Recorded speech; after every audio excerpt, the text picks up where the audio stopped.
Maserati is a brand rich in heritage.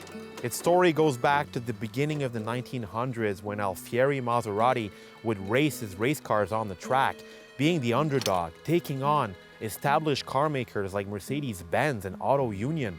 Unfortunately, Alfieri's fate ended after a tragic car accident. He didn't die in the accident itself, but unfortunately he had kidney complications, which ended his life abruptly. But Maserati kept soldiering on.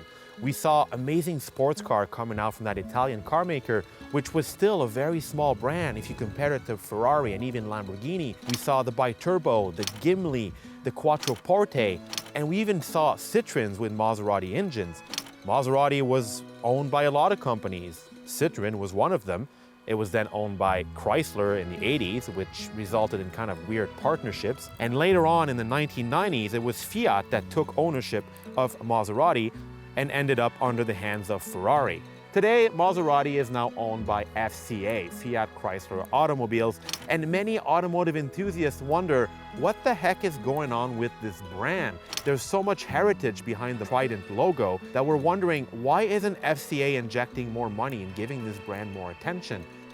This is where Maserati is today.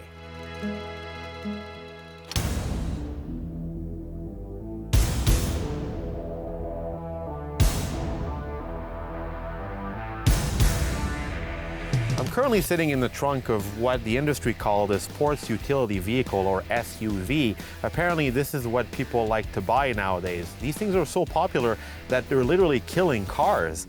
And this one is actually built by Maserati. Sad, isn't it? That's right, Maserati is now a maker of sport utility vehicles. They still make the Quattroporte and the Gimli, but this is their best-selling vehicle on the market. What I want to know, though, is can this still be a Maserati? They call it Levante, and it's the brand's first ever SUV. It actually came out in 2014, and what I'm driving right now, it's the high performance model. They call it the Trofeo, powered by a Ferrari sourced twin-turbo 3.8 liter V8, good for 590 horsepower. It's paired to a ZF-sourced 8-speed automatic. So far, it's everything you want from a luxury SUV. Comfortable seats. I have a fine red Italian leather interior. This thing has a pneumatic suspension, which makes it surprisingly soft and docile around town. What I'm first noticing about this vehicle is how much parts sharing there is with FCA. The infotainment system is basically FCA's Uconnect system, but painted in blue, because blue means Maserati. It's the same system you get in a Dodge Charger, Challenger, or Durango, pretty much everything at FCA these days, but at least it works well.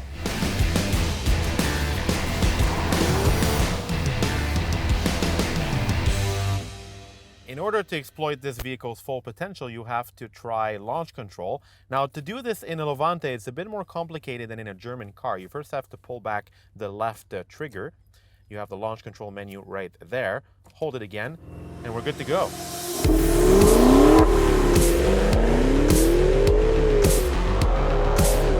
Oh yeah, you know, you just can't get bored of this.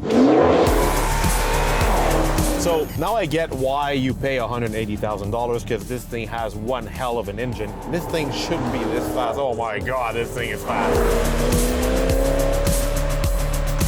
When you're in Corsa mode, which is race mode, it lowers really to its lowest level. It becomes a lot stiffer, but it's not that stiff. It always stays surprisingly compliant. I'm on a pretty bumpy road right now. Shifts are quick. I got these nice carbon fiber paddles here on the column. They're not on the steering wheel. Italians are really good at doing this, which means that when you're manipulating the steering wheel, you always know where your paddle is. That's actually really smart from Maserati. If a Porsche Cayenne Turbo or a BMW X5M are the supercars of SUVs, this is more of a grand tour of SUVs. It's a GT car lifted with all-wheel drive. But look at this. This is in drive. I'm in Corsa mode, and it's surprisingly docile. I'm liking this. I'm liking this quite a lot more than I was expecting. However, driving this thing makes me realize one important fact is how much of a bargain a Jeep Grand Cherokee Trackhawk is. You're gonna pay almost $100,000 less than this Maserati for the Jeep, and you'll get almost the same performance. Before I drove this Levante Trofeo, I had a lot of prejudice. I wasn't expecting this thing to be as good as it is. Yes, there is a lot of FCA shared components, but it's fast, really fast, and I'm actually impressed with the smoothness of its suspension. You're also getting a Ferrari engine. I mean, that's worth a lot of money right there. $180,000 for this thing. Honestly, you need to really want to buy Italian. You need to, it's literally a leap of faith, because in that price range, you got a lot of better accomplished and more modern German vehicles. And personally, I'd say just go and buy a Jeep Trackhawk.